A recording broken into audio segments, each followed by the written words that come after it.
healthcare throughout the rural areas. And I remember my mom having to walk the rural areas to map out every house and really and get involved when in the 80s, we really pushed primary healthcare. So although I am not the Minister of Health, but I happen to be a policymaker right now who's very much in tune with primary healthcare and healthcare in general and health policy.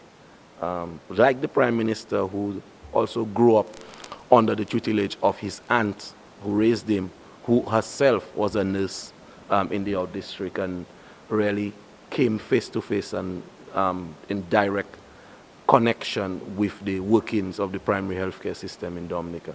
So it's a pleasure for me to be here to address you this morning. So I want to extend, first of all, special welcome to Dr. Carissa Etienne and to other members of her health team from the Pan American Health Organization who are here in Dominica for the series of activities, all aimed at enhancing healthcare systems here in Dominica and in the region in general, and also to assisting us in developing more effective strategies to provide quality care for all our citizens. I want to, first of all, and that was my sounding alarm to welcome you to my constituency. It just happened seconds before I actually made the statement. But I want to welcome you to my constituency, Portsmouth. Portsmouth is very unique.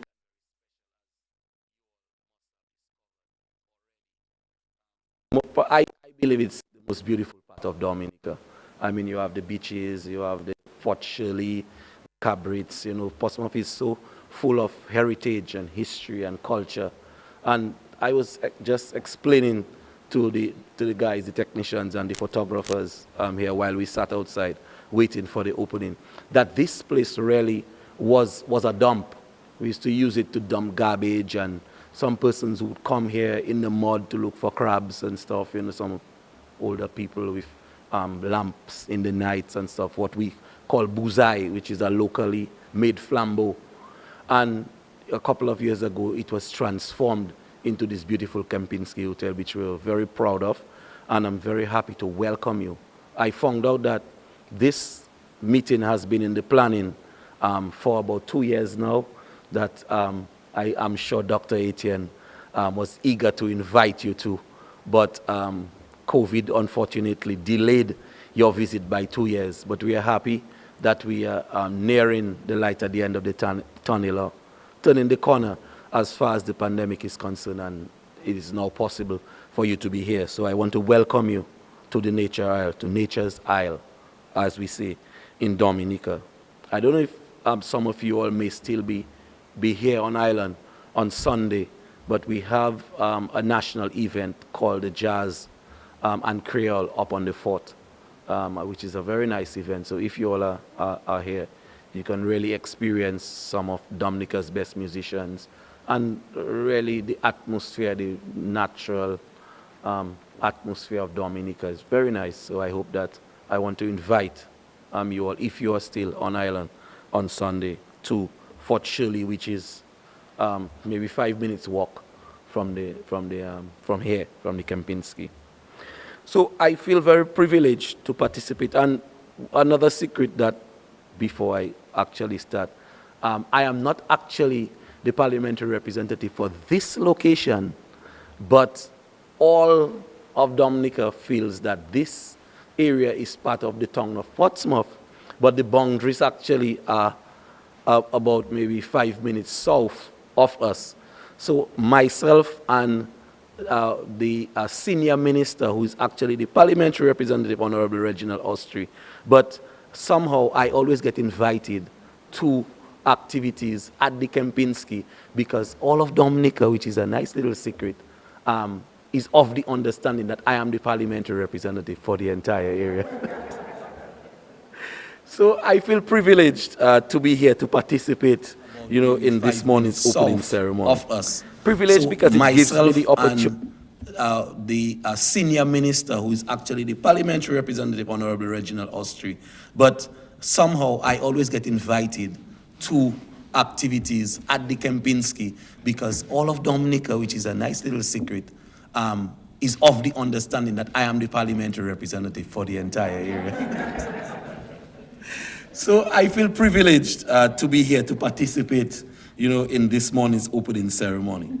Privileged because it gives me the opportunity to reflect on the sterling contribution of a group of highly skilled and experienced professionals who have led us with distinction in our fight against COVID-19 over the past 2 years. We thank PAHO for its conscientious work on the ground here in Dominica, which has included support in the form of valuable resources, transportation to go all over the country, really, promoting the vaccination program and the fight generally. And by the way, we were fortuitous in the sense that a misfortune which happened after Hurricane Maria, which destroyed the country, as you know, and caused our offshore university, Ross University, to exit Dominica to Barbados, really came at an opportune time because we were able to actually set up an entire hospital to care for COVID-19 patients. And I, being the parliamentary representative for the area, was actually very much involved. I have a whole team as a politician. I have different teams for different things, and I pull them into action at different times. So I got all of my technicians with their power saws and their power tools, and we actually outfitted a university into a hospital under a matter of 10 days, outfitted with beds and all of the equipment, and we worked night and day, and I was fully involved. Actually, there was a small clip, a small video circulating about me where I was actually emptying a dumpster, and people say, wow, look at the minister and the PAL rep, he's so involved. But I felt that I had to get involved because, at that time, the COVID-19, pandemic had just struck Dominica, really, for want of a better term, and everybody was mobilized into action. And I believe from the first day that the Prime Minister announced the actions to be taken right up until today, I think that is what really allowed us to really get hold of the situation and be so successful in our fight against the pandemic, because there was leadership at every level, from the top coming all the way down. All of the nurses and the doctors and the technicians and the carpenters and the masons, the plumbers, everybody was so involved, and I believe that really helped us. So I was really on the front line, in our defense. So I'm very happy that I was able to contribute and be part of our fight. So I want to thank PAHO for their contribution, and all of assisting us in our vaccination efforts, as well as, a large quantity of medical supplies, which was provided, the technical advice, the guidance we needed, the training for our healthcare providers during the early days of the pandemic really proved crucial. And that is why we are here celebrating the kind of success and being really a model for the rest of the region as far as our success in this fight is concerned.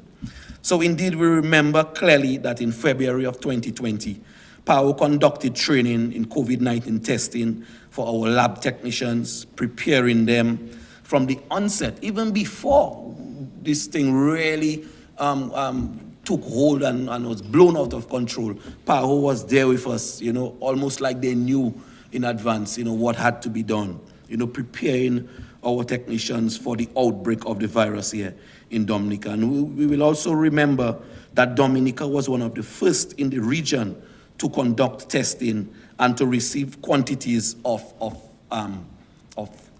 vaccines, really, life-saving vaccines. And in all of this, PAHO has been at our side, ensuring that we were equipped in our management of COVID-19 and in our efforts to save lives and to protect the health of our nation. I note that in one of those areas of focus this week that you will deliberate on is enhancing our primary healthcare systems. And of course, I told you, although I'm not in the medical field, I understand the workings of primary healthcare because I grew up in it, and I grew up in the household of a nurse. And so we know that Dr. Etienne is very passionate about primary health care. And we share her conviction at the policy level that healthcare systems must be strengthened at this initial level of service delivery to ensure the collective healthcare of our nation. And it's no secret, in Dominica, at the policy level, at the political level, health is one of the pillars of the economy. Health and education enjoys some of the biggest chunks of the budget in Dominica. We spend money on healthcare because we believe that it's important to us. If we do not have a strong healthcare system, it affects everything, all of our productivity going right down the line. So we share her conviction that our health system must be strengthened at this initial level of service delivery to ensure the collective healthcare of the entire nation. Is very important. As government, we have redirected our energies to creating access at the primary healthcare level and enhancing facilities to provide quality service to our citizens. And you must have known we have built about 14 health and wellness centers already. We have a new hospital in Marigot. We have the new China Friendship Hospital coming on. So our passion for healthcare is clear in the investments that we continue to make in the healthcare system. So, and I note that, like I said, we have constructed 12 new health and wellness centers across the island, and there are more to come, the Marigot Hospital. And that is because the aim of this government is to provide a broad range of amenities at the primary healthcare level, which support the delivery of consistent, free, and excellent healthcare services. We want healthcare to be free for all. When they come to the hospital, every citizen, no matter your station in life, you must be assured that you will get the quality of healthcare that you deserve and that is available on the island, free of charge for all our citizens. And we do so because we understand the importance of the preventative care at the community level and how this can improve the general health outcomes of all of our population. A healthy population is a productive population. A productive population creates wealth for all. And so we want to empower our citizens to eliminate and to prevent the risk factors which lead to the chronic illnesses we are most familiar with here in Dominica. And that is why chronic non-communicable disease, we have launched a campaign against the CNCDs to eradicate them from Dominica. We are all aware of the high incidence of diabetes, hypertension, and heart disease, which often lead to stroke and diminished capacity or even worse, death. When we consider the impact of these on the quality of life and on the well-being of families across our country, and especially on the productive capacity of our citizens in our country, we see how critical it is to arrest this disturbing trend now, right now. We don't have tomorrow. We don't have the luxury of tomorrow. We have to do it now. Our focus is on creating accessibility to early diagnosis and treatment of health conditions and support and management of chronic conditions, especially among our elderly who are most afflicted with diabetes and hypertension. Our efforts are about the equitable distribution of care across all our communities, which will play a critical role in shaping the overall health and well-being of our people and our country. These issues are not unique only to Dominica. That's why you are here today. It's not only Dominica who face this predicament today. And I expect that PAHO remains preoccupied about such matters of equity and access in countries across the Americas. And I know that you will go to the other regions of the Americas after you leave Dominica, which I believe represents the Caribbean catchment. As we continue to battle with the COVID-19 pandemic, we are also concerned with equal access to vaccines for depressed populations in the region. Here in Dominica, we have been very successful, knock on wood, thank God, in our efforts to make vaccines available to every single eligible Dominican. And I still want to reach out to all of the citizens of this country who have not availed themselves of the vaccine, and there is still time to do it, and we should. I believe that we must aim for 100% vaccination in Dominica. We have been successful, yes, in our efforts to make the vaccine available to every single eligible Dominican. But we recognize that there is disparity in vaccine coverage in many of our counterpart territories, and we want to be able to work at eliminating that. And so, we pledge our full support to PAHO's objectives to increase vaccination numbers in our respective countries as part of Vaccination Week in the Americas, which was launched here yesterday, Monday. Our efforts in Dominica to increase our immunization numbers will only intensify despite our recent success in reducing our active COVID-19 cases. I expect that you will deliberate on all of those issues and more during your meeting as you devise even more targeted interventions to combat diseases in our countries and enhance health systems to provide citizens with quality care for a more hopeful, brighter future for all of us in the Americas. Once again, thank you for your partnership over the many years. PAHO has provided Dominica with useful technical support to fight diseases and strengthen our healthcare systems, and to that, we will continue to remain eternally grateful.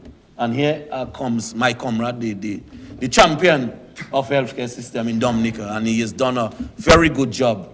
I don't know, it must have been, God must have been with us, because Dr. McIntyre became a politician about maybe a month or two. He became part of cabinet a month or two before the COVID-19 pandemic actually struck Dominica, and we could not have found a better champion, not only in the healthcare system, but throughout Dominica, to really lead us through the fight against COVID-19, and we're very happy to have him at the helm. Very blessed to have Dr. McIntyre. So, Doc, it's always a pleasure to welcome you to my constituency. It's Honorable Reggie's constituency, but I like to say it's mine. So once again, I want to say thank you to PAHO for your partnership over the years in providing Dominica with all of the useful technical support to fight diseases and to strengthen our healthcare systems. We have seen this partnership in action even more so in this COVID-19 pandemic. But our collaboration is wide-ranging, and we are certainly grateful for all of the support provided in our quest to strengthen our primary healthcare system and to secure universal access and care for all of our citizens. Once again, I want to welcome you to Nature's Isle, to Dominica. I hope that you have very fruitful and productive deliberations here, because the entire Americas depend on the deliberations you have and the outcomes of this meeting. God bless you, God bless your efforts, and thanks for inviting me. Thank you very much.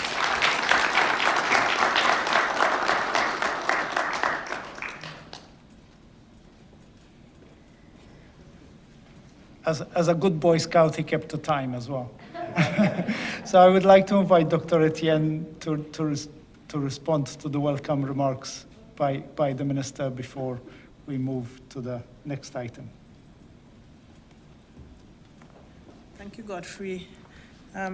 Honorable Ian Douglas and Honorable Irvin McIntyre, let me say, we almost thought that you were the Minister of Health, Honorable Ian Douglas, because you managed in your address you managed the health agenda very well. And it is clear that you were born into this thing, that it is very much part of you, and that you were present during the transformation, the earlier transformation in terms of primary health care. So we thank you for your memory, but more than anything, we thank you for your passion that you have exhibited. And we count on you that same passion will feed into this new cycle of transformation of the health systems in Dominica. You know that NCDs are the biggest challenge. We've been dealing with this epidemic now for many years, contributing to some 80% of the mortality. But importantly so, and you yourself alluded to this, it's the mortality, the premature mortality, striking down our people in their most productive years. And that is a huge problem for us in the Caribbean, but really throughout the world. And so we need to pay particular attention to addressing this NCD epidemic in terms of promotion, prevention, the care, and the rehabilitation and palliative care. And so we will work with this government at the invitation of the Prime Minister and the Cabinet for the transformation of the health systems, but with the emphasis on NCDs. So when we began primary health care, it was the emphasis was maternal and child health and communicable diseases, and that has shifted. And so we must make the adjustments in our systems to ensure greater coordination between primary and secondary care, to ensure stronger health promotion that focuses on NCD. But we need to also look at the health profiles, the skills, the competencies that are required at the first level of care to address NCDs. But you have a very important role to play in NCDs, Minister, within your portfolio for trade.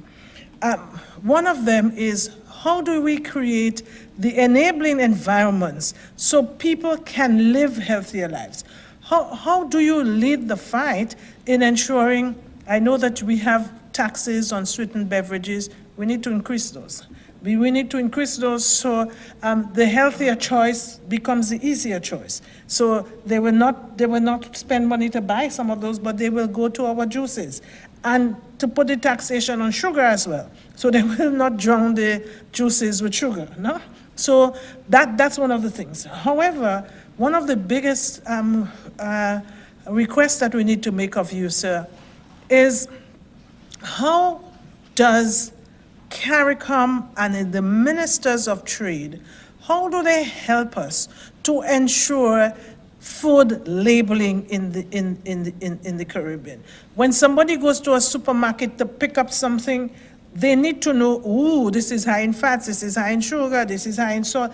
So it becomes easier for them to make the choice. And so we've been having a battle with food labeling and with CARICOM and ministers of trade in this region, where they've been blocking us. They've been blocking us, although we have the support of CAFA and the Healthy Coalition and the civil society in this region.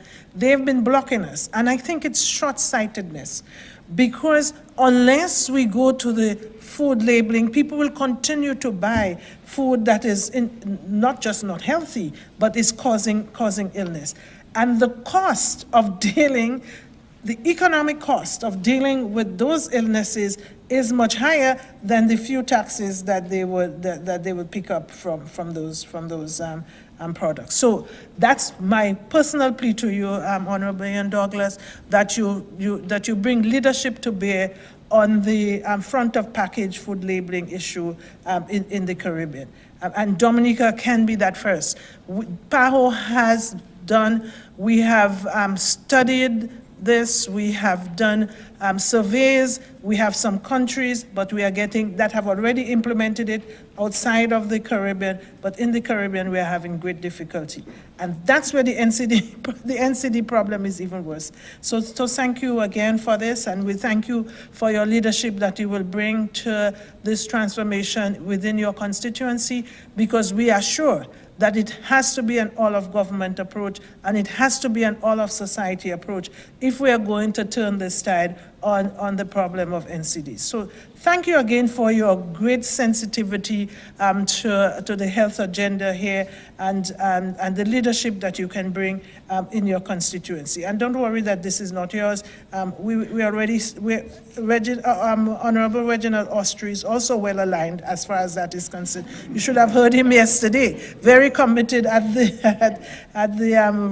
regional launch of Vaccination Week. So I think we are building the commitment across the cabinet of Dominica, so all of the sectors will be engaged in that movement towards once and for all addressing the NCD agenda, successfully addressing the NCD agenda. So thank you again in your capacity as Minister of Trade and also in your capacity as MP of this region. So thank you so much.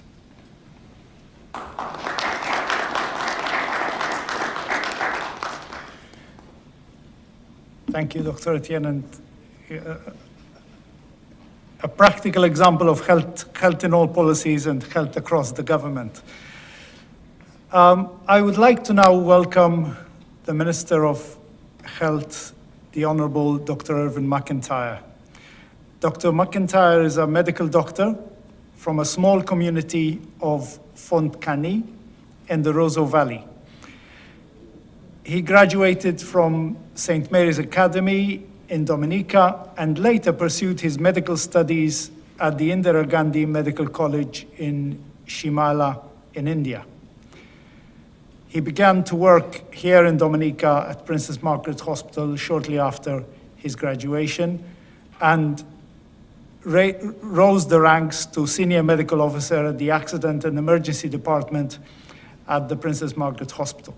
He later went on to move to private practice, where he was also a clinical instructor to students at the Ross University School of Medicine. Dr. McIntyre was also an active member of the Dominica Olympic Committee and the Regional Anti-Doping Organization. He was the physician for one of the cricket teams, football teams, the Boxing Association, and was also a former national basketball player. It seems that the Prime Minister chose a cabinet of a footballer, a basketball player. He had all the sportsmen from his political team. After Hurricane Maria, Dr. McIntyre managed the procurement and distribution of relief supplies in his constituency and also conducted free health clinics in the capital city of Roseau within his community and the Hillsborough Medical Center. In 2019, Dr. McIntyre was victorious in the general election and won the Roseau Valley constituency seat. And later that month, he was sworn in as the new Minister of Health, Wellness and New Health Investment.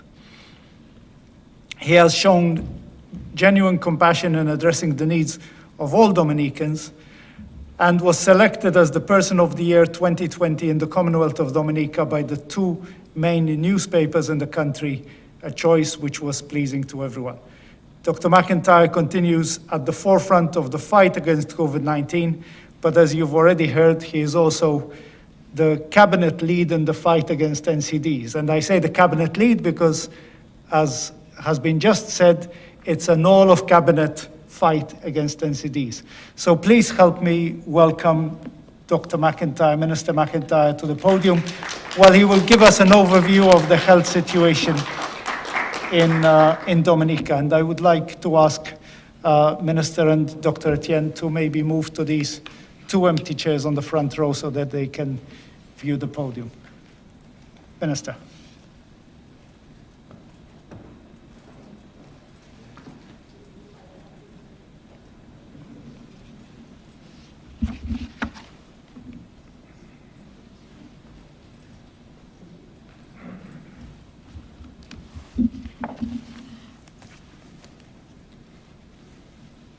Thank you very much.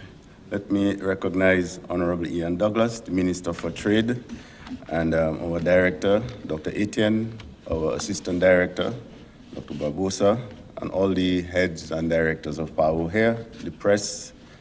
Pleasant good morning to everyone.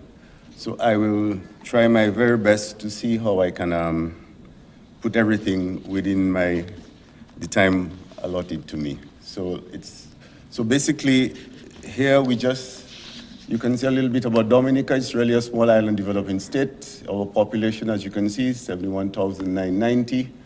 And we depend heavily on services. That's about 56%. And tourism, which accounts for 14% of our GDP. And obviously 30% of employment takes place within the tourism industry. Agriculture Well, that and manufacturing collectively accounts for 18% of our GDP, and we're an open market system, and we have a few trade partners. And price stability in Dominica has been supported because we have the Eastern Caribbean currency, that's 7 Eastern Caribbean countries, the Eastern Caribbean Central Bank, and that's since 1976. And that allows us a bit of price stability in Dominica.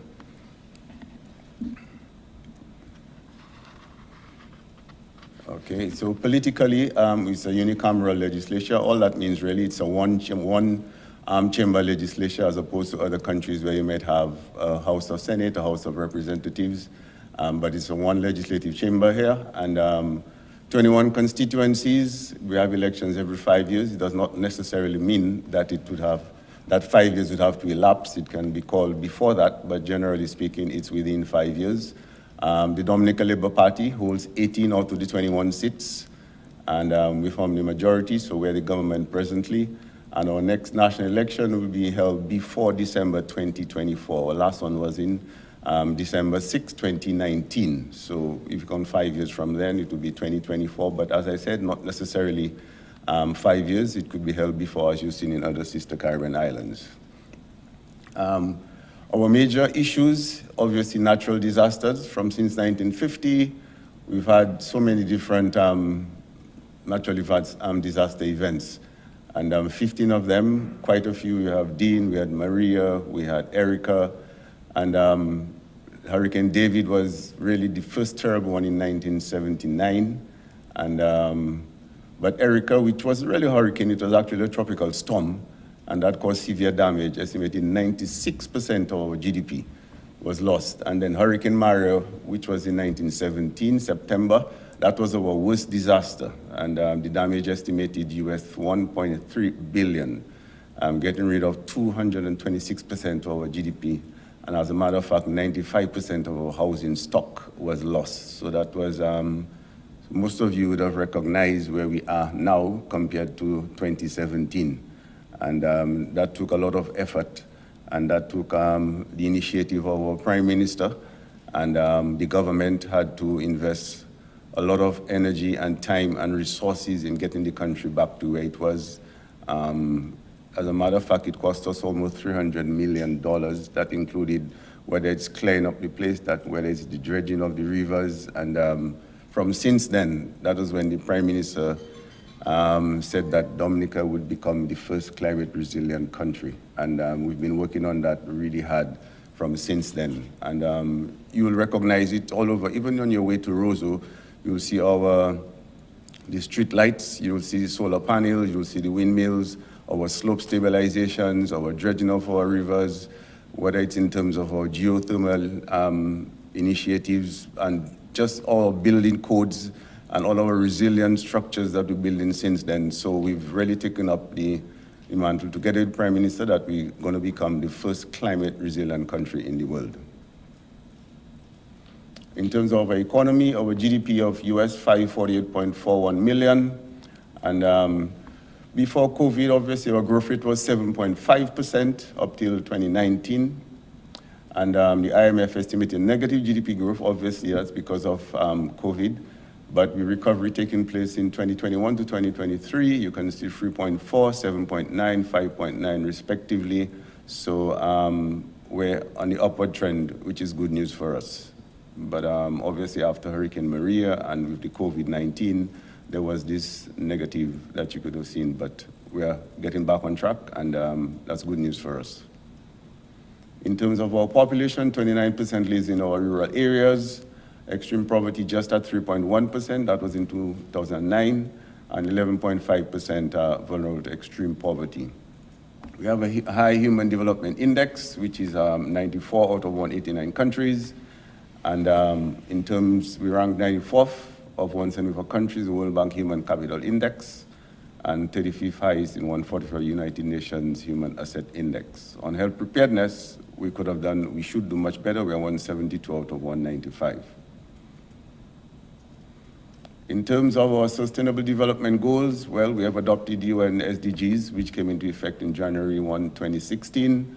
And then we are still committed to achieving all the SDGs by 2030, despite the many setbacks of Hurricane Maria and the COVID-19. And obviously, together with the Caribbean community, set a core of SDG targets and indicators. And our National Resilience Development Strategy for 2019 to 2030 is aligned with all of the UN SDGs. In terms of our health profile, you can see what our life expectancy is. The total is 77.5, our males 74.6, female 80.7. Obviously, the females are much higher. Infant mortality rate, this is something that concerns us, and we have to make some significant strides and interventions to correct this. Also in our perinatal mortality. I saw the 2021, and they were lower than what they are presently, but nonetheless, these are areas that we really have to put some serious effort, energy, and resources to get this done as well. In terms of maternal mortality, well, that's no deaths since the 2 deaths in 2016. Our accrued death rate, you can see 9. All these are sources from the Ministry of Health. And our top 5 causes of death, you can see ischemic heart disease, cerebrovascular disease, hypertensive disease, diabetes, and malignant prostate neoplasms. And obviously that's 80% of all deaths in Dominica, which brings us to the point of the non-communicable diseases, which is definitely a major issue for us. And over the past few days, these are the things that we've been discussing, and these are the areas that we really want to target we've done so in the past few days, and that's where the discussion continues. Okay, here our hospitals, the Dominica China Friendship Hospital, and we have 2 other hospitals. That's the Marigot Hospital, that's in the Northeastern District, soon to be open, most probably within the next 2 to 3 months. We also have the Regional Armor Hospital in Portsmouth, and well, during the COVID surge, we also opened St. James Hospital. That's also in Portsmouth, but now we no longer have any patients in Portsmouth for the COVID case, so we had to close St. James. So we still left the Dominica China Friendship Hospital, the Marigot Hospital, and the Portsmouth Hospital. And all these come under the Dominica Hospital Authority, which we went to Parliament in August of 2021 to have the authority set up. Health centers, 47. Some of these are primary, and some of these are type 3 and type 1. We have 7 health districts, so each of these health districts would have a type 3, and we have many of the type 1 health centers in the different 7 health districts. Nurses per 10,000 population, 11.1, and obviously that has been significantly impacted by the nurse migration, particularly after Hurricane Maria, and to a large extent during COVID-19. But that's not unique to Dominica. It's an issue all over the Caribbean, I guess all over the world, nursing migration.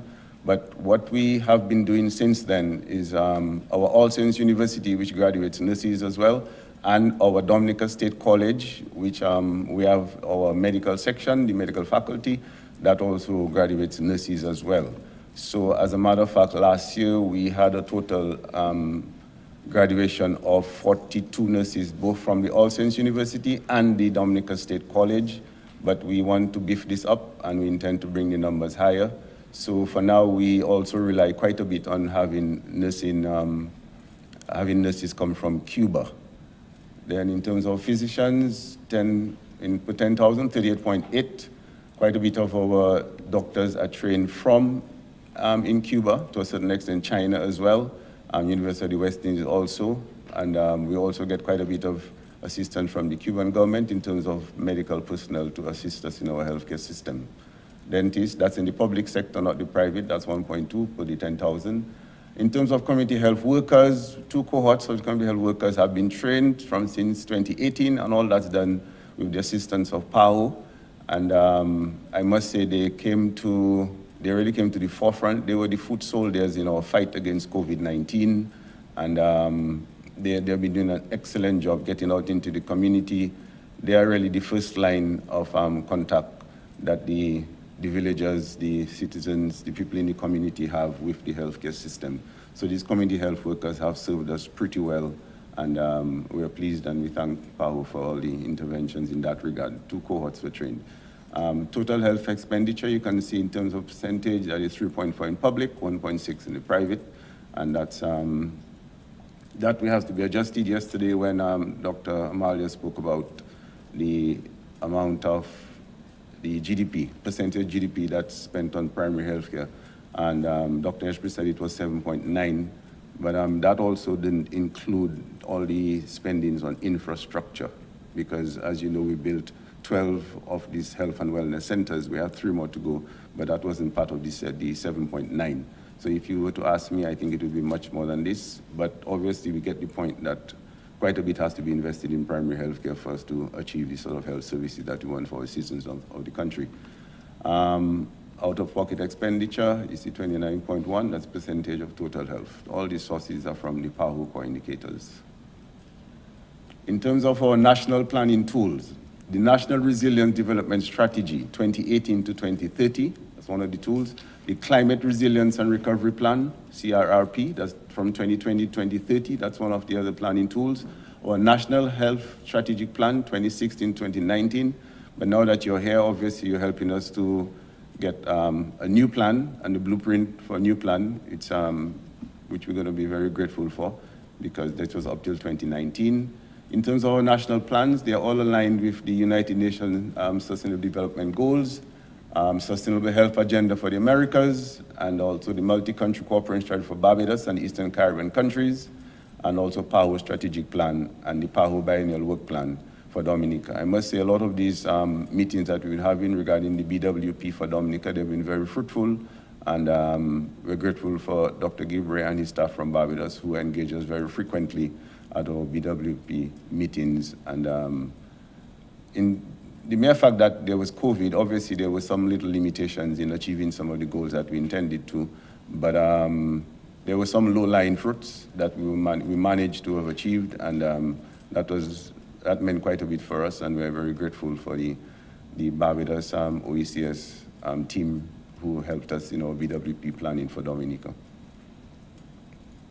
In terms of our National Resilience Development Strategy, it outlines a roadmap to resilience by 2030 in keeping with the 2030 agenda, focusing on the 5 Ps. That's prosperity, planet, peace, partnership, and people. And then our Climate Resilience and Recovery Plan, which was developed in 2020 by the Commonwealth of Dominica under the leadership of the Climate Resilience Execution Agency for Dominica, that is CREED. Throughout the presentations, you'll see a lot of times I'll be referring to the climate aspect and the resilience aspect, but all that is part of the multi-sectoral approach that we are going to adopt to develop as a small island developing state, because we realize that health cannot develop in isolation. All the other areas must be part of the whole program. And we have to consider even other ministries such as the housing ministry. These are all social determinants of health. So all it is part, and the mere fact that we engage in all these resilient structures and even our health centers, that is all part of the bigger picture and the comprehensive development of a small island developing state. Okay, well, capacity building and human resource development and improving health services delivery from an integral component of the NRDS resilience framework. And it calls for to operate a responsive, well-furnished health system that is technically current, staffed with the best trained medical personnel. I've mentioned it before, meritocracy has to be part of it, and very important, we need the correct people in the correct places. Develop with physical plans that are safe and built to environmentally informed standards. Every now and then you will see me refer to the environmentally informed standards. We have, after Hurricane Maria, we've learned our lesson pretty well, and we want to build better and stronger, and that's also not just in terms of infrastructure, but a resilient healthcare system as well. Develop and manage a social service delivery system that is internally robust and externally transparent and must be gender sensitive, very important for us as well. And have a response mechanism informed by an up-to-date data management system.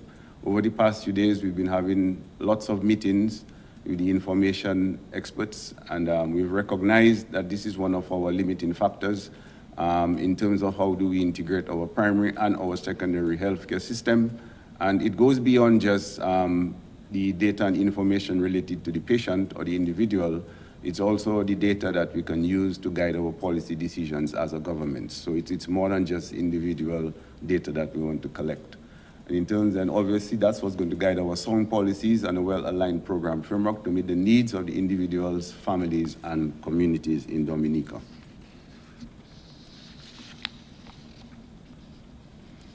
Okay, in terms of our health focus, obviously, you can see our main 7 of them would be the service delivery, our health workforce, that's important to us, the information system, which I just mentioned recently, and that comes at a very opportune time because now in the OECS, we have a $8.2 million US dollars for the health information system for the OECS countries, which Dominica is part of. And we've had lots of meetings, and the consultants have been here with us. And we really look forward to developing a very efficient health information system. So that would help us in the delivery of a much better healthcare. Then obviously to access the essential medicine, that's important. Financing, in a small island developing state, financing is always an issue. And this is one of our main focuses as well. How do we make it sustainable in terms of financing? Leadership and governance, that's where the Ministry of Health comes in, and that must be strong. And I put my commitment to that as well.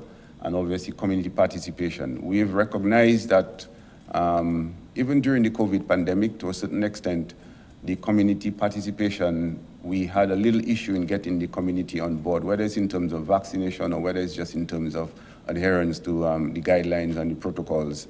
And we're going to target this very much. And that just exemplifies the multi-sectoral aspect of it, in that the Ministry of Governance, the Ministry of Social Services, all over different local government groups, whether it's the village councils, and to be part of the whole health development system that we want to put to. So as Dr. Etienne has spoke about yesterday, in days gone by, we had a very strong village health groups. So that is where the community participation is of paramount importance, and we want to engage the community once again. That's the only way I think we can really get to where we want to do, that the community must be part of it. We could be planning and we could be building all the structures, but without the community as part of it, I'm not sure that we'll really realize what we want to do. So the community participation is of paramount importance to us. In terms of our areas for national policy considerations, strengthening the health legislation, we've heard this mentioned quite a few times before, whether it's the legislation regarding tobacco, whether it's legislation regarding sugar-sweetened beverages, and all those different things. So, and that's an important part, the primary healthcare, of course, also, and the human resource for health. Our human resource is a very, very important part. Let alone doctors and nurses, just all the other support staff and personnel that are associated and related to health. A sustainable health facilities, that's important to us. The Smart Hospital Initiative, our hospital in Portsmouth, that's one of the initiatives that was done. And besides that, also the other climate, the other smart health centers, that's Lap Lane, and that's Grand Bay, and Trafalgar, which is in my constituency. All these were smart health centers, and all that was done with the assistance from PAHO. That's important to us. And to drive the climate resilience and health agenda, and to strengthen information system, which I mentioned earlier. It will keep coming up every now and then, the information system. And that's with the digitalization of the health data and encourage data sharing to inform plans of other development sectors. But this digitalization in health, it's not just limited to health. The entire country is on a digitalization program, so it's beyond health. It's really a multi-sectoral part, but obviously we're going to benefit significantly from that. And obviously climate change and health. So these are the areas for national policy considerations. These are the 6 areas that we have to consider significantly in terms of our national policy. And obviously strengthening laboratory capacity, that's very important, and develop warning signs for climate-sensitive diseases. I guess in our case, it would be more things such as dengue, and vector-borne diseases. The others might not be so specific to us, such as Lyme and malaria, etc. But in our case, it would be vector-borne disease, and dengue would be the one that comes to mind. Our last outbreak was in 2019. Luckily for us, during the COVID pandemic, we didn't have an outbreak of dengue. We have to increase the outreach and health campaigns and provide opportunities to building capacity of health services personnel, surveillance, that's important, environmental monitoring, vector control, and psychosocial support. We also to strengthen our solid waste management systems and technologies. Yesterday when Dr. Etienne spoke about that's 20, 30 years ago, in terms of our solid waste management, this was definitely an issue. This is why the disease profile was much different in terms of diarrhea and rehydration, as opposed to now, where we more have obesity and our NCDs. But so solid waste management, we've done quite a bit. Our government actually launched a program to get rid of all pit latrines, and I see other Caribbean islands have adopted that as well. So that has helped us quite a bit in terms of our health and the health of our people. Integrated health services delivery of the private sector in provision of affordable health care. And healthcare, as you know, must be affordable. The biggest issue we can have is if people were to be out of pocket at the point of care. So,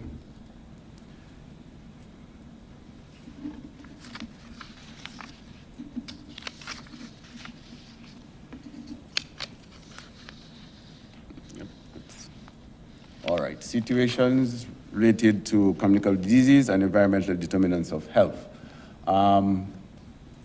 Presently, low incidence of TB, just 12 suspected cases in 2020.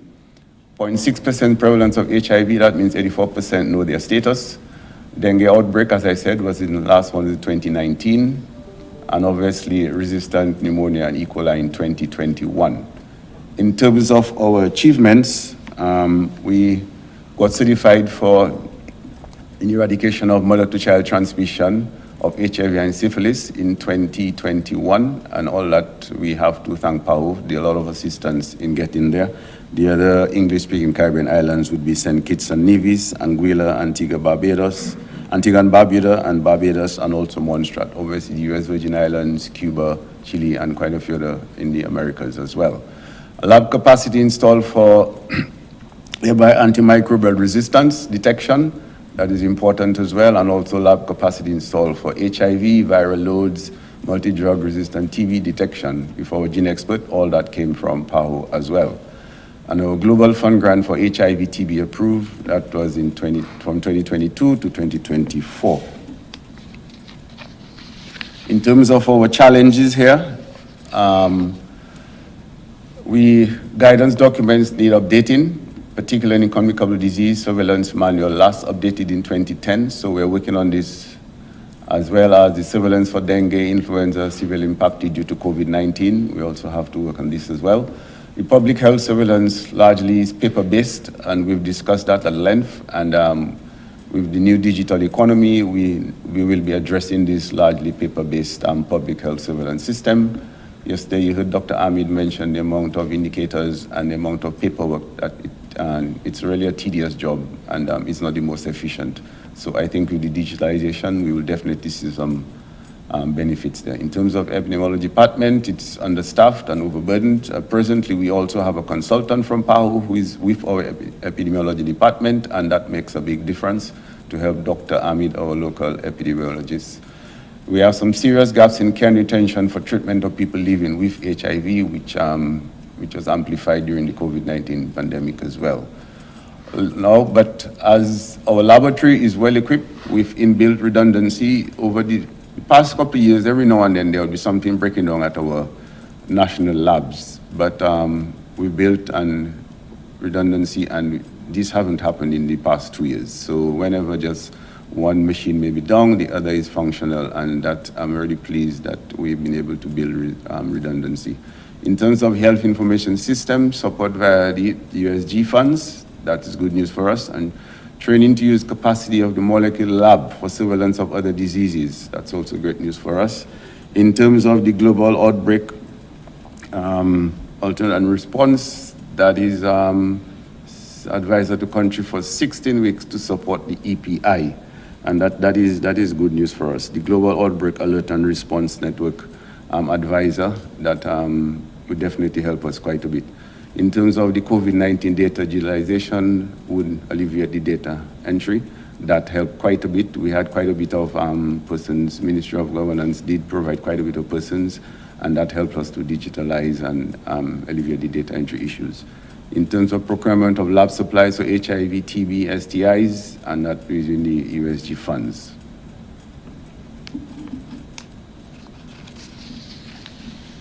Okay, situations and achievements. So health expenditure, 6.6% of GDP.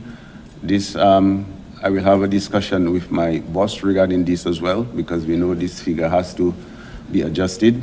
And in terms of our health-adjusted life expectancy, which really means full health, not hampered by any disease or disabling, is 63.1%. Achievements, information system for health, maturity assessment carried out. That was carried out, so that's good news for us. In terms of challenges and the future possibilities, essential service of public health assessment, for one. Human resource for health policy, strategy and plan to be developed. That is very important.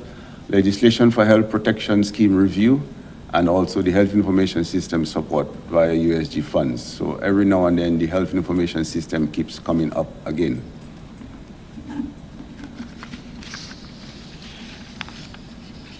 In terms of achievements, well, our profile was completed in 2020 as part of the Caribbean Action Plan, and that present evidence on climate hazards, health vulnerabilities, health impacts, and progress to date in health sector.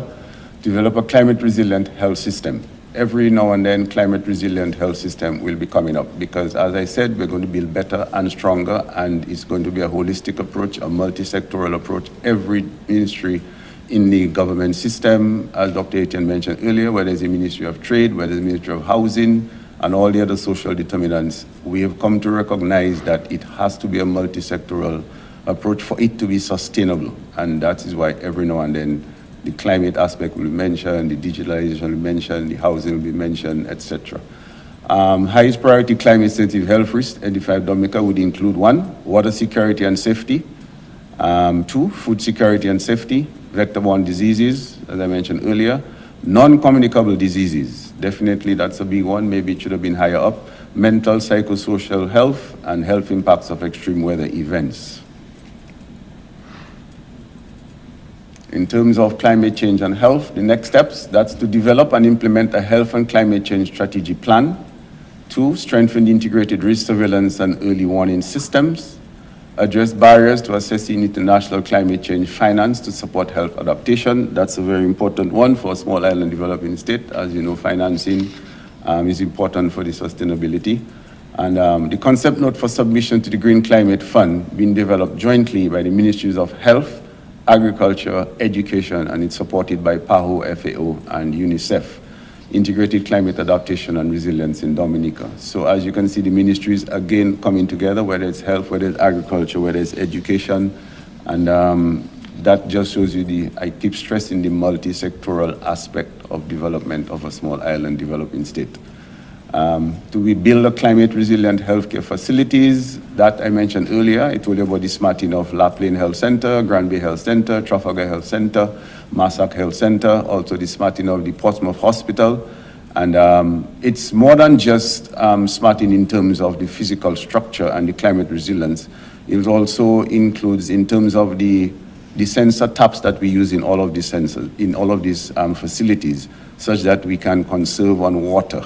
Because all of these things, in terms of the ventilation, in terms of the access of the public to these centers. So quite a few things have been taken into account when we talk about smarting of these hospitals and health facilities.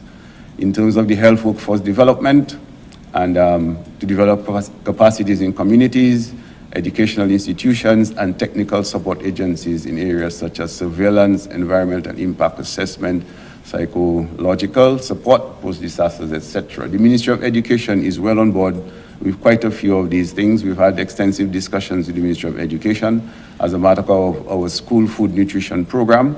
And if we were to attack NCDs, obviously it starts from the school level in terms of getting the mentality of the children on board. And the children bring the message back to the parents at home. And also that's where the good nutritional habits start. And we have a good food nutritional program. The Prime Minister mentioned it repeatedly.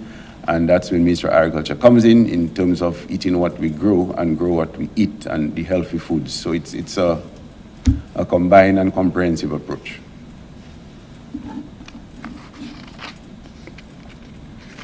Okay, this one might be a little, that was done a couple of days ago, so it might be a little bit off. But so far we still at 63 deaths. We've just about 45.1% of the population had their first dose of the vaccine, and second dose 41.7%.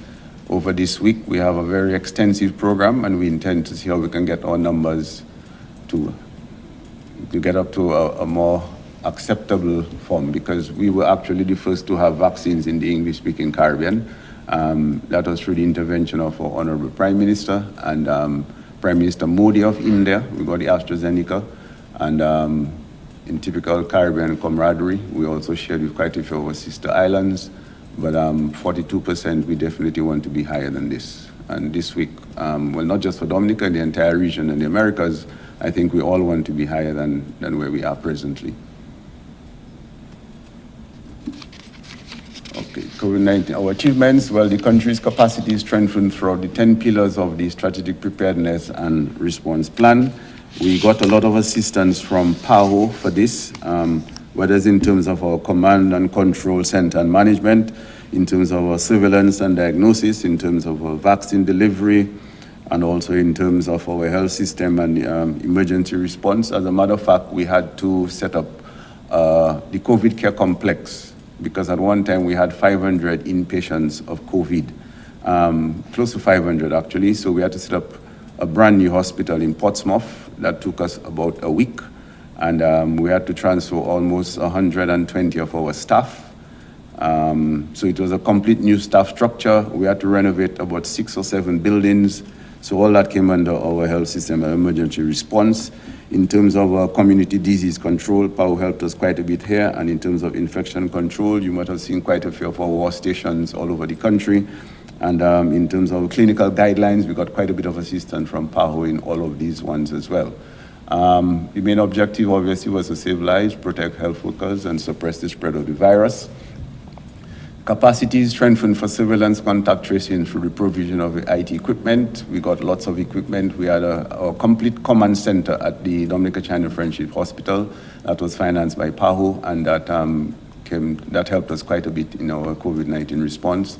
In terms of training providing use of the software, the mathematical models for surveillance, and the short-term forecasting of cases, even the WHO guidelines for ICD-10 coding and mortality, and then the laboratory capacity strengthened for molecular diagnosis, and through training of laboratory personnel and provision of laboratory reagents, equipment, and supplies. Quite a bit of our equipment, our supplies, whether it's our rapid antigen tests, whether it's our PCR testing, all the equipment and the supplies, we are grateful for that as well, and that assisted us quite a bit in our fight against COVID-19. Infection prevention and control measures, that was strengthened through training of the healthcare personnel. We did quite a bit of training, and obviously all the PPEs that were provided, and assessment of the IPC protocols of health facilities and installation of water sanitation and hygiene facilities, which I mentioned earlier at all. We had quite a bit done in the capital and even out in the rural areas as well. All the wash stations were set up. In terms of achievements, the emergency medical team developed to provide training and development of protocols for the management. There were quite a bit of training did go on, and we are very grateful for PAHO, because a lot of the training, whether it was virtually and some of them done locally face-to-face, but the training did mean quite a bit to us. And that was one of our major parts of just retraining our healthcare workers. In terms of the assessment of our oxygen plant, we got assistance there from PAHO as well. And but we're going to, and we actually expect procurement of some parts for our oxygen plant to bring it back to full capacity, and also we're procuring a new oxygen plant as well. The biomedical engineer did come here. He was from Spain, if I'm not mistaken, and we're grateful for that. A very good intervention here. We also got oxygen tanks locally, and to meet the increased demand for oxygen. In terms of medical equipment, including oxygen concentrators, defibrillators, ventilators, all our vital sign monitors, etc. This was provided. We had some friends from PAHO as well, and some other friendly governments. The People's Republic of China was very helpful with us and to us, and the Bolivarian Republic of Venezuela and Cuba as well. In terms of technical support and guidance, that was provided in support of development of the COVID-19 National Vaccination and Deployment Plan and the vaccine introduction readiness, and also the facilitation of delivery of vaccines through the COVAX facility. So these, we're very grateful for all of these, and these definitely help us in our fight against COVID-19. In terms of public health emergencies, the achievements, as a matter of fact, just recently, our multi-hazard disaster management plan that was passed through cabinet, so that's good news for us. and also in terms of strengthening human resource capacity for response to disasters and health emergency through the training of a cadre of personnel in mass casualty management, emergency care and treatment, and incident command systems. All this was done. And we have a training cadre of community healthcare workers, which I mentioned earlier, the two batches that have graduated. These are our foot soldiers in the Ministry of Health, the persons that the community get their first contact with. And as I said earlier, they've done an excellent job in helping us to fight this COVID, not just COVID-19 in general, but basically they have been out there and they're playing a very significant role in our primary healthcare system. And obviously we do have challenges, we have competing priorities. COVID-19 response took center stage, so other programs suffered, and that's what we all mentioned yesterday at the launch of our vaccination week in the Americas. Lots of our staff had to be repositioned in terms of fighting COVID-19, and obviously our immunization numbers did drop because our staff were repositioned, and also because of the social distancing and restrictive measures. So that sort of limited the ability for people to have their vaccinations, their immunization of the kids. So that definitely was a challenge for us, the competing priorities. In terms of the national strain placed on the health systems, and which requires reorganization, that definitely was an issue. That was a challenge. It still remains a challenge. And insufficient human resource. Personnel moved from one area to health services to focus on COVID-19, which I just mentioned. And Dominica, being a small island development state, is therefore very vulnerable to extreme weather events such as hurricanes and tropical storms, which we may not have direct control over, but obviously we can adjust lifestyles to mitigate quite a bit of the effects of those climate events. So these are the challenges that we have to face, and this is why we're moving in the direction of being the first climate resilient country, and that's why we're doing all of these different interventions to be the first climate resilient country.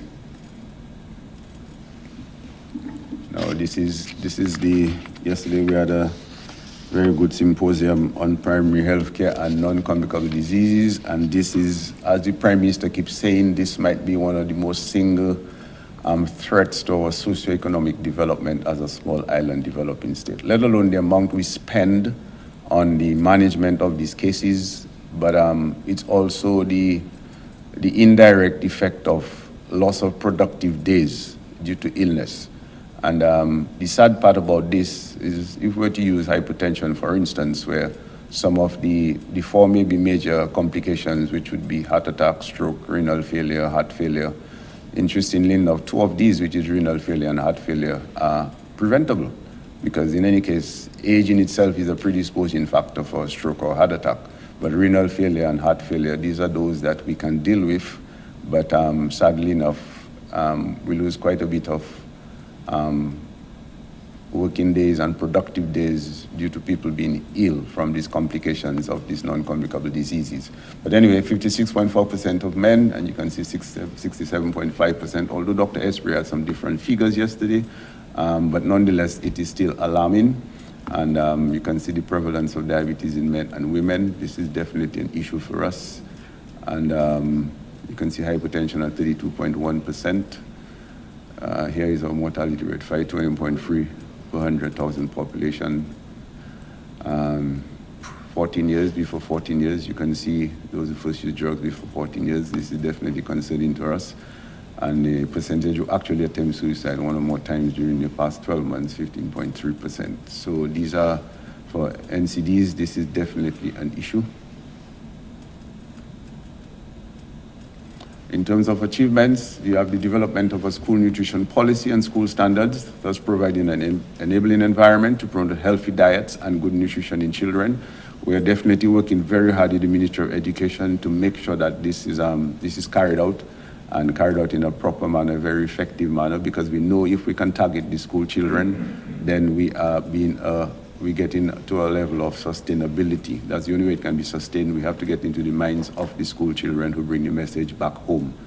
And then we have preventative food care program, which is strengthened at the primary healthcare centers, and expanded community include nail salons. And Dr. Esprey, our Director of Primary Healthcare, is one of the leaders in that part, rightly so and suitably so as well. implementation of the health promotion and tobacco cessation initiatives for smoking prevention and cessation. As a matter of fact, within the next couple of weeks, we'll be bringing something to Cabinet and later down something to Parliament regarding the cigarette smoking and advertisements in terms of the labeling as well, and try to have Dominica as smoke-free as possible. So we're working very hard on those ones. And that's an excellent example, as Dr. Etienne spoke earlier, in terms of legislation and how it can help in the comprehensive approach to health. We also, Dominica joined the HATS in the Americas initiative. As a matter of fact, we intend to launch this in June, and we're really, really excited about this, because this targets also our NCDs, and also in terms of updating our treatment protocols. This is all part of the HATS program, and we're very excited about this program, which we want to launch in June. As a matter of fact, the sensitization of the healthcare workers and the training of the trainers, that will be taking place next month. And also to develop a standard operating procedures for cervical cancer as well. In terms of challenges, we have the deployment of human resources to the management of COVID-19. I've spoken about this before, which obviously delaying the implementation of the NCD activities. In truth and in fact, during the COVID-19, our regular clinics for the NCDs was significantly affected, and we actually saw quite a few of the diabetic feet. So that was an issue. So you could definitely see how COVID affected our clinics for the NCDs. In terms of a weak health information system, it came to the forefront yesterday again, and so these are critical challenges to implement the HATS technical package. So that just shows you how everything has to be done in tandem together, whether it's the health information system together with the HATS, because obviously there must be documentation and there must be records. And as I said earlier, not just of the individuals and the patients, but also to guide our policy decisions. Limited participation in regional mental health initiatives in that building individual and community resilience. So that's why I mentioned earlier, in terms of getting the community on board, we are fully aware of that limitation, and we want to tackle this head on as well. Future possibilities, as I mentioned earlier, a smoke-free Dominica, drafting instructions for development of the tobacco control legislation. This is presently in with the Attorney General chambers. Self-care for the LNCDs, chronic disease self-management program, expanded to be led by the faith-based organization. Standard operating procedures for cancers, standardized treatment care for most common cancers, cervical, breast, and prostate cancers. Cardiovascular management in primary health care, that's where HATS come in, the HATS technical package comes in, and then the expand human resource to manage psychological and practical problems, inventing problem management plus. In terms of maternal and child health for under 5 infant and neonatal mortality rates in Dominica, this has been a concern for us, as I mentioned earlier. And between 2028, the mortality rates have more than doubled. And as I said, in 2021, we saw a slight decrease, but obviously we have to do much more than that. More than 6 deaths occurred during the neonatal period. And that is sources from the United Nations Interagency Group. The population is an aging population, 13% being older than 60. That means we have a less productive population, and we have to care for those. The Prime Minister keeps making mention to the fact that we have to build our population, and we're giving the challenge to our young people on that one. But yes, so that's our population. That's how it is. It's an aging population, 13% being older than 60 years. And the number is steadily increasing. So you can as well imagine the problems that comes with this as well. The achievements, we've had the introduction of the perinatal information system, introduction of the HPV vaccine. As I mentioned yesterday, we had a 92% coverage in adolescents. Introduction of the COVID-19 vaccine, the cold chain, the capacity development, data entry clerks, and vaccine animators.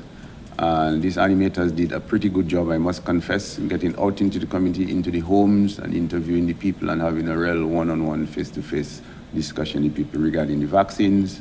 And the community outreach activities were extensive as well.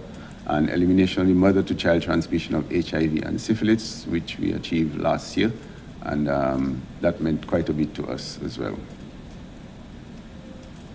systems. That is also part of the digital economy and digitalization of health, which has been discussed repeatedly, and but that is being worked on with the 8.2 million US, as I mentioned earlier, and obviously the limited staff burnout for the EPI program. That they're only humans. They had lots of things doing, whether it's in terms of managing COVID, in terms of the normal EPI programs, so that is understandable.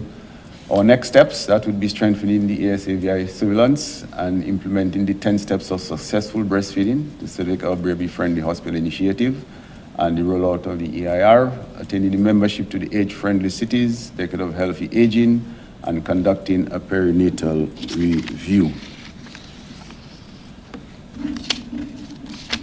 So this is, in a nutshell, I tried to squeeze everything together so you can get a general view of the healthcare system. And obviously, through all of these areas that I mentioned and I spoke about, PAHO has been at the forefront with us in terms of intervention and assistance, whether it's in terms of supplies, whether it's technical, just the guidance, and that my entire presentation was riddled with PAHO's intervention, I must confess, and that we're very grateful for.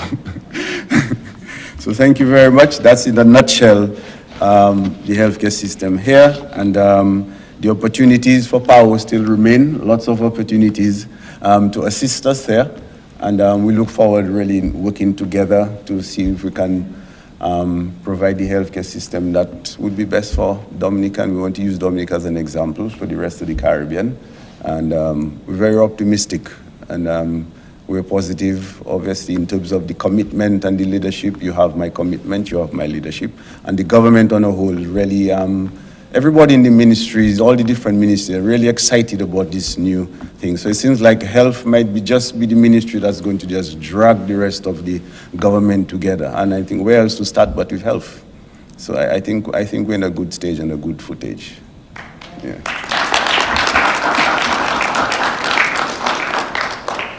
Thank you, Minister. We are running a little bit late, so we have time maybe for 2 questions to the Minister or any of the PWRs. Ian, wait for the mic. Thank you very much, Minister, for the presentation. Thorough, complete, as we would anticipate. I was particularly impressed by the commitment that you made to investing more in health financing. And in particular, I'm wondering if we know what the level of investment is, the percentage of investment on the first level of care. And as you know, we have this target of 30% investment in the first level of care. I'm wondering if that is something that you see as achievable here and sustainable. In terms, well, I think it's achievable, and with discussions I've had with the Prime Minister, he's definitely online in terms of primary. Healthcare is very, very dear to everyone within the government system. So in terms of having the initiative and the commitment, yes, I think we can head for this. In terms of sustainability, obviously, we have to see how times go along, and we'll have to be obviously pragmatic in our approach. But definitely, we intend, and I intend to drive that point really strongly home with the Honourable Prime Minister to see how we can get to that percentage that you mentioned. And I think we can pull it off. And and as I said, it's the entire government is behind this. We've recognized that we need a healthy population to get us where we want to get in terms of development as a country. And what a better place to invest but in the health of the people. So I definitely think that can be done. As I said, we'll be pragmatic. Obviously, we know all the different the natural disasters that can take place, but God forbid these ones, we will definitely try to achieve this. And I think it's something that we can do. Yeah. Please introduce yourselves, because the Minister doesn't know us all, and also we're looking up. I'll give to Karen first. Thank you very much. I'm Karen Lewis-Bell, the PAHO WHO representative in Suriname. And Minister, I would really like to congratulate you on a very comprehensive report, and more importantly, to congratulate you on your achievements as being certified as eliminating maternal mother-to-child transmission of HIV and syphilis. You alluded to the concerns regarding your increase. I think it was like a threefold increase in your infant mortality rate between 2018 and 2019. And you indicated that some 60% of your under 5 deaths were in the neonatal period. I also noted that you have implemented a SIP+, and you did allude to strengthen your information systems for health. Minister, I just wanted to ask, what specific, are you able to share with us any additional strategies or plans you have for strengthening your maternal and newborn health, specifically neonatal health? Okay, in terms, it's something we've observed over the past few years. And as a matter of fact, just recently we had some consultants here, and they did go through this together with us. So in terms, one for sure, in terms of the data, we were a little concerned and we were wondering whether actually the data was correct. But actually we went through it, and then we were a little concerned that whether it was really an issue with the data as opposed to really some systemic organic issues that we had. But nonetheless, the figures are there and we have to deal with it. So there's no running away and hiding away from it. In terms of specific stuff that we have done, we have actually engaged the neonatal department and all the pediatrics department at the hospitals.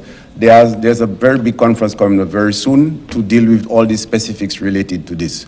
So as to the specific part of it, we haven't got a concrete idea as to the different areas we're going to handle, but consultations have started and we have begun the interventions will be taking place very shortly regarding those ones there. But it's something that concerns us, and we are fully aware of it, and we are not going to sleep on this one because this means a lot to us. And but the consultations have started going on, and we should be expecting a paper on this very soon. So we can also provide some of this to you even later on. Maureen. Good morning, Minister. Thank you. My name is Noreen Jack, and I'm the PAHO WHO representative in Belize. Thank you for your comprehensive presentation. My question relates to community participation involvement. I heard the passion in your voice related to strengthening community participation and the restoration of local health committees and village health committees. I really would like to know what are the key strategies that you are considering, and also what do you think are some of the areas that PAHO can support you, what sort of guidance documents to enable the strengthening of community participation and involvement in a real way to strengthen primary health care. Thank you. Okay, so this means a lot to us, and we are fully aware that for it to be sustainable, the community must be part of it. So the two areas that we have identified really is the local government areas. The way it's set up, we have the different village councils in all the different villages. And then we have the chairman and you have the executives of all these village councils. So we want to involve these village councils so we can have village health groups as well. So you'll have a health group being part of the village council.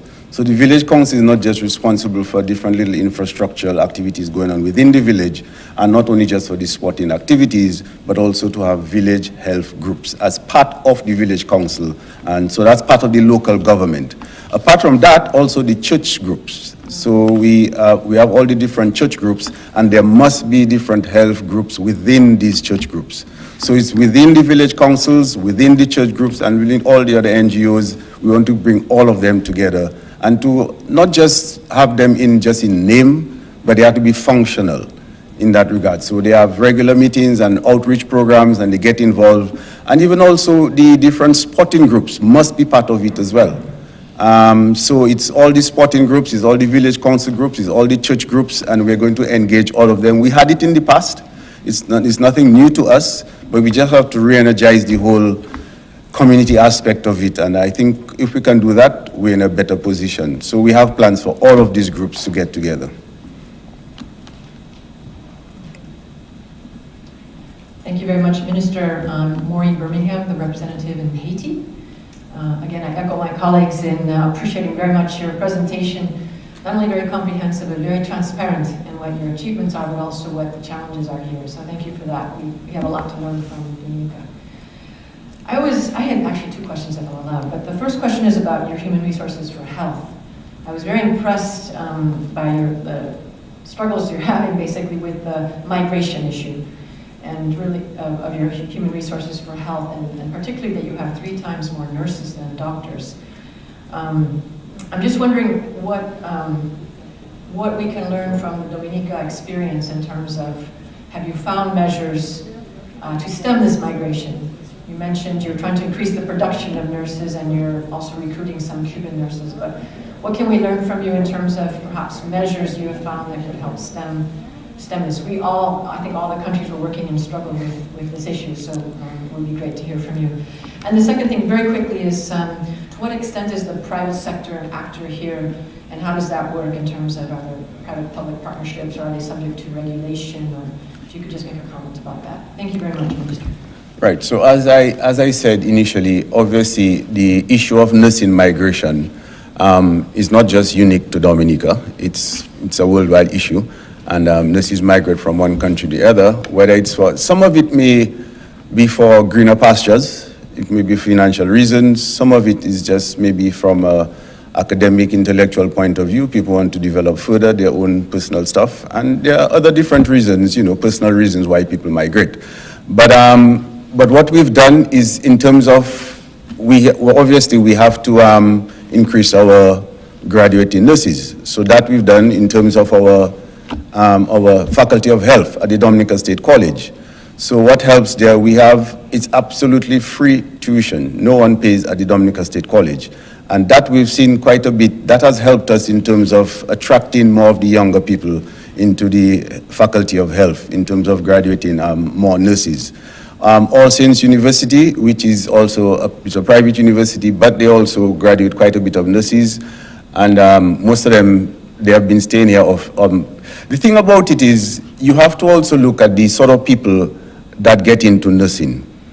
For instance, if there were a younger person, early 20s, entire future ahead of them, they're more likely to migrate, as opposed to someone in their mid-30s, most probably married, most probably have some kids, most probably have a little mortgage, most probably have some other commitment in Dominica.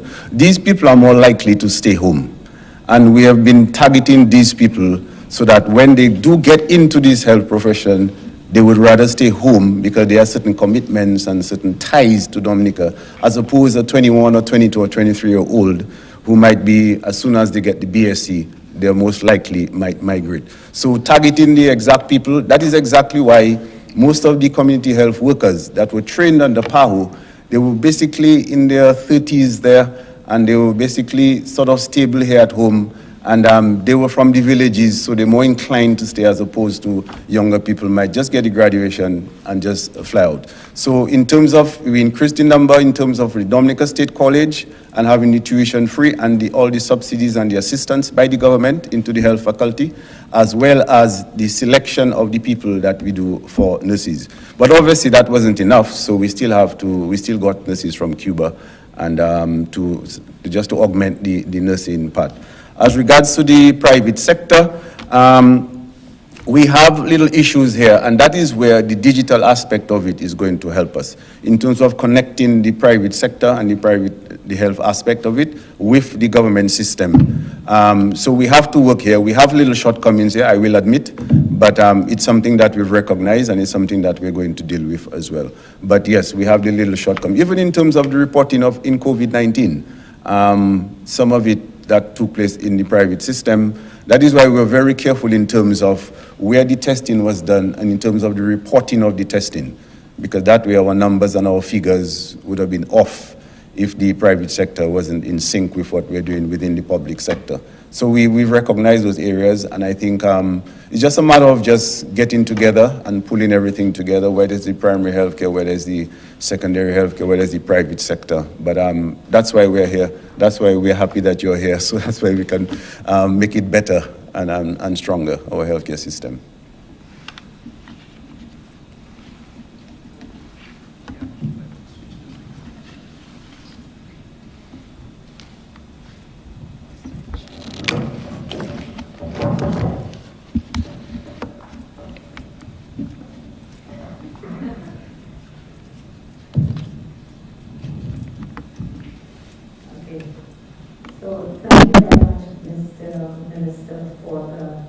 tour de force you did with that presentation. And again, I follow my colleagues. The question I want to ask is about the Dominica China Friendship Hospital.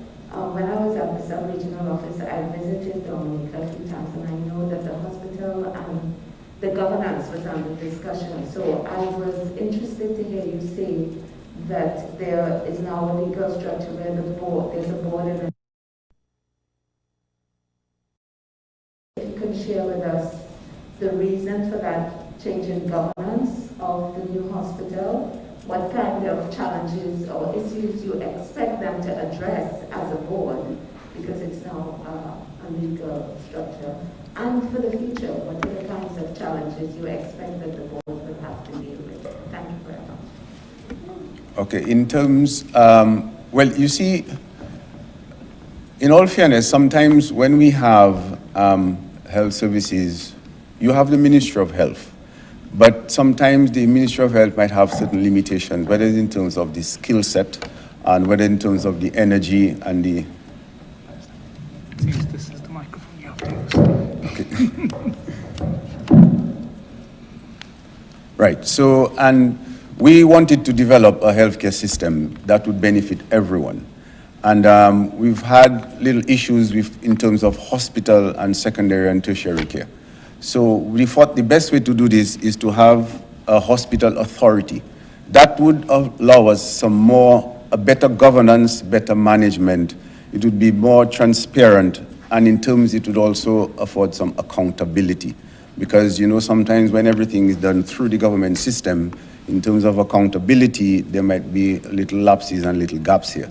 But with an authority, you have a board, you have a CEO, everyone becomes accountable. So you have different departments, and accountability is a major issue.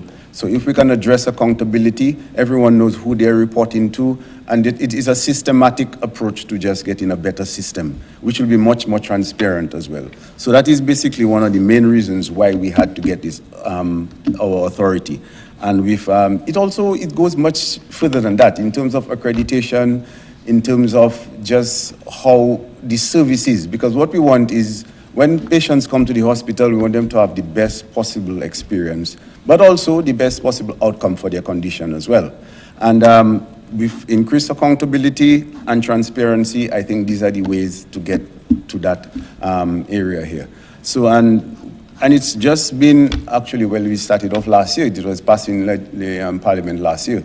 But we've seen differences already, just in terms of the whole attitude and how the healthcare workers, it's just a new sense of energy and just the whole optimism associated that, look, we know we have people who care about us, not that we don't care before, but just that there's that new sense of energy and that new zeal in the whole system of how we produce, how we provide hospital care to our patients. So, and I think we can definitely see the benefits so far, and we can only look forward to getting it better and stuff.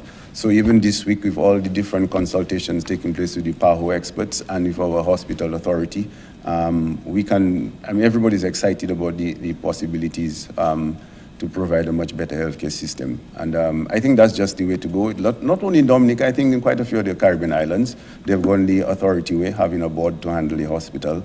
And so it really means a lot to us. And we're really looking forward to that. But definitely we've seen the benefits so far. And I know for sure it's because of just the whole management structure, the whole system of how everyone reports and the whole accountability and the transparency, and also in terms of how we finance it and how we manage it and make it sustainable as well. And that has brought some benefits to us, and we just look forward to it getting better and better. Minister, the last question, and then we'll pass the mic to Dr. Etienne for closing remarks. Thank you, Minister. Good morning. My name is Marian Paralazo. I am the Director of Communications at PAHO. And within the framework of the all-government approach, and having here the Minister of Trade, I would like to have your take, your perspective in terms of one very important issue, which is food security, related to health, related to climate. I understand Dominica, as other Caribbean countries, is quite vulnerable to shock prices, food prices. There has been an increase in the food prices, and more are expected due to the war in Ukraine. I would like to know what is your take in terms of the challenges and food security and health. Thank you. Okay, it's a very good question that you're asking here, because it's something that we as a government, we are fully aware of, and I made mention it in my presentation earlier. And for this, we are definitely going to have a multi-sectoral approach. And that is where the Ministry of Agriculture and the Ministry of Trade have been well on board with us in that regard. We have quite a few, actually many agricultural programs directed at this food security question that you brought up. And many programs that we have as a government, because we recognize, as I said in my presentation, this is definitely an issue, and this is something we have to address. So many of our agricultural programs, many of our trade initiatives, together with the Ministry of Health, to address the food security part. There are lots of different agricultural programs. I could go into a long detail of that, but I can also provide you some of the information on those specific interventions through the Ministry of Agriculture, through the Ministry of Trade, that we have identified and we have aligned ourselves with to address the food security issue. As a matter of fact, during the COVID-19 pandemic, one of our main aims as a government was, in simple layman's term, to keep the stomach filled.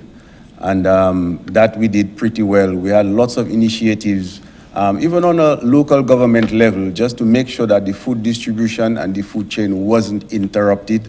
And I think we did pretty well in that regard, in making sure that the food chain was interrupted. But in the long term, yes, whether it's in terms of the fisheries department, whether it's in terms of our tissue culture department, Ministry of Agriculture, in terms of all different seedlings, in terms of our supplies, in terms of our supplements, and all the different fertilizer and everything that's going out to the farmers to make sure that we can produce enough food. And in that regard, we have been doing pretty well in that regard.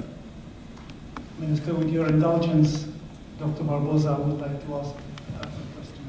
No, thank you. Minister, it's more comment than my question is, because I had the opportunity to see how you are committed with vaccination yesterday in the morning, with the transformation of the health system, primary health care. So first I want to congratulate you for this very important, comprehensive presentation, very transparent, and I think that is good to see how clear you have the achievements and at the same time the challenges. Because this will guide our technical cooperation with Dominica to see what are the important topics that you and your team have identified as a challenge in the region. I think that my brain is trained to get some discrepancies when I see some numbers. So I personally don't believe that you have doubled the child mortality rate in Dominica in 20 years. It's not feasible. Probably you are paying the price to improve the vital statistics in the first instance. So I think that it's important that our EIH department, working together with the ECC country office and the focal point here, can review the data. The statisticians say that everything under 20 is very difficult to deal with, and I saw that you have exactly 34 deaths each year for child under 5, so maybe it shows some lack of stability of the data, but probably the estimation that was provided for 20 years ago was much less accurate than the estimation that we have now.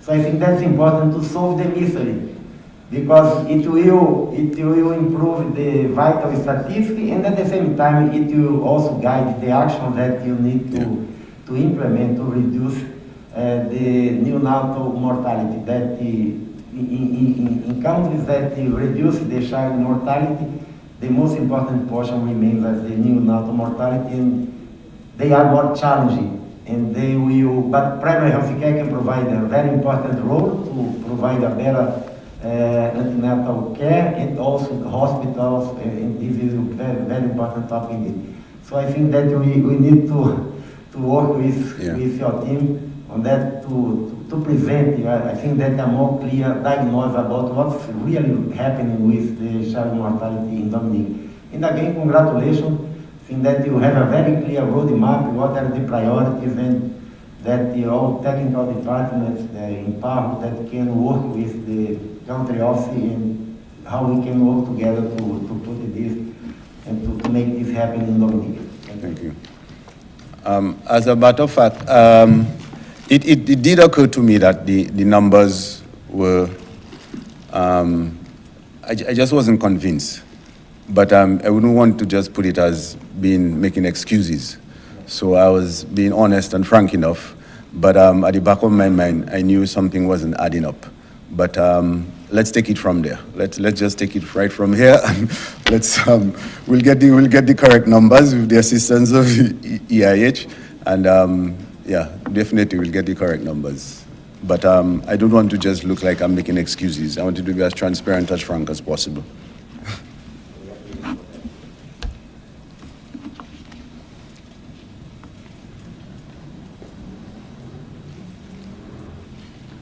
So, Honorable Minister of Health.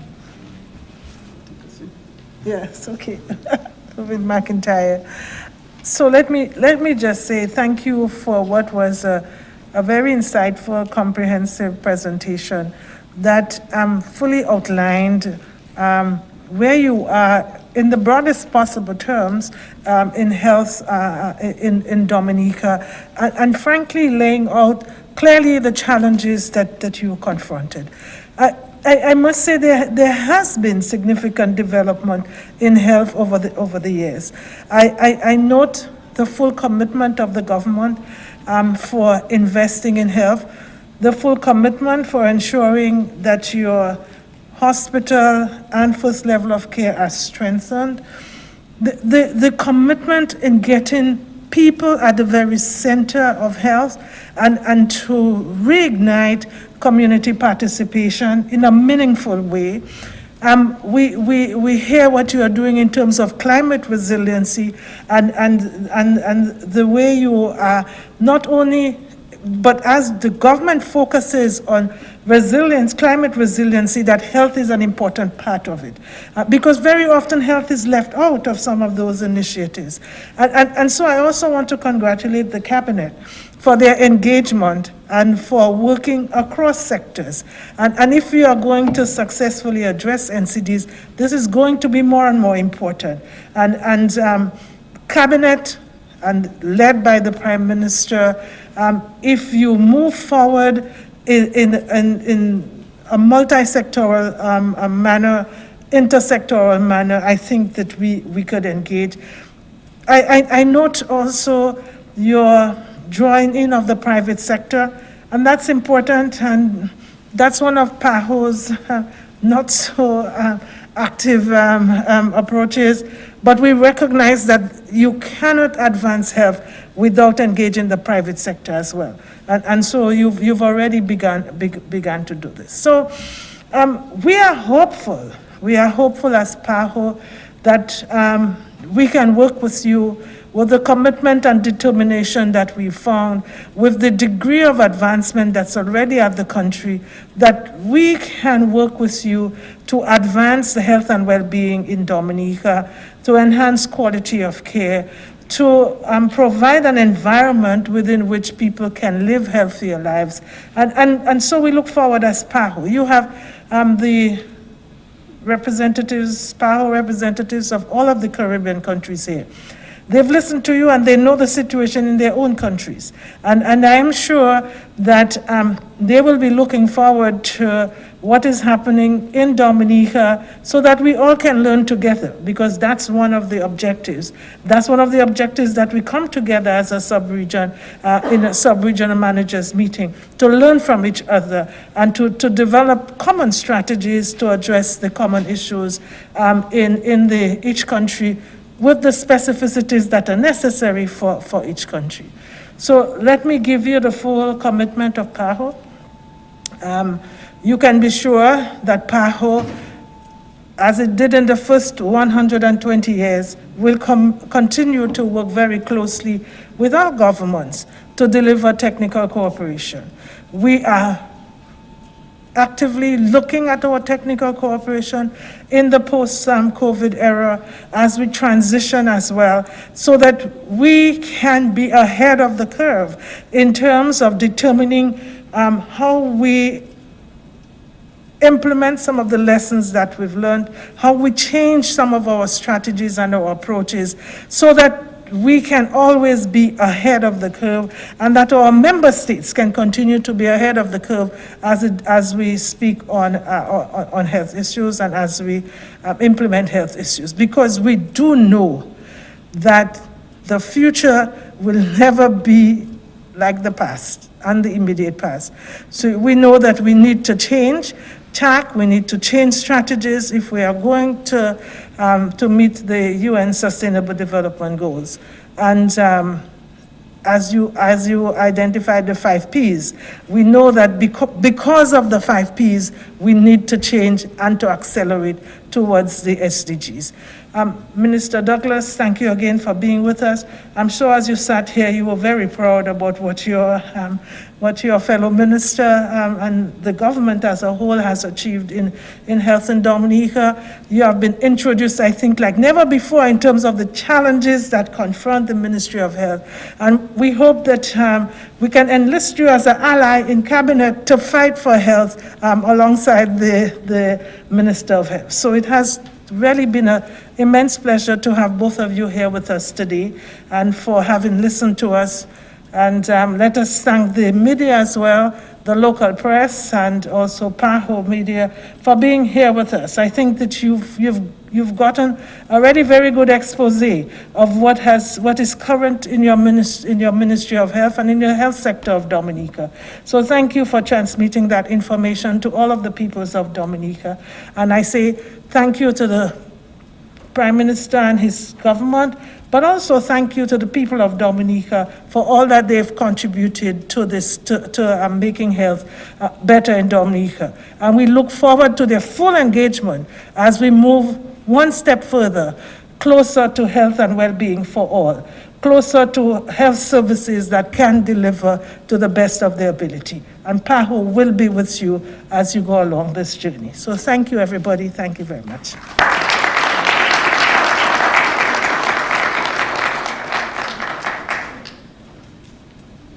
Thank you, Director. Thank you, Ministers. Ceremony. In conclusion, we have to take the official photo, so I ask ministers to join us with the Honorable Ian Douglas, Parliamentary Representative for Portsmouth, and also the Minister for Trade and Commerce. You heard remarks from Dr. Carissa Etienne, who is the PAHO Director, and you heard from the Honorable Irvin McIntyre, who is the Minister for Health, Wellness and New Investments, as he gave a very insightful and comprehensive presentation on the topic of the health situation in Dominica and opportunities for PAHO and WHO technical cooperation. And this week's activity is celebrated under the theme Preparing for the End and the Post-19 Pandemic Era. And we'd just like to thank you, the viewers who logged in on our DBS Facebook page. And we want to thank you, the listeners, listening on our FM dial 88.1. As we have come to the end of this live broadcast of the PAHO Country and Sub-Regional Managers Meeting Opening Ceremony. And we'd like to say thank you very much for continuing to support DBS Radio. And my name is James Rodney. And on behalf of our technical team, Dean Thomas and Denzel, we'll take you back now to Master Control for the rest of the day's programming. Good morning to you all.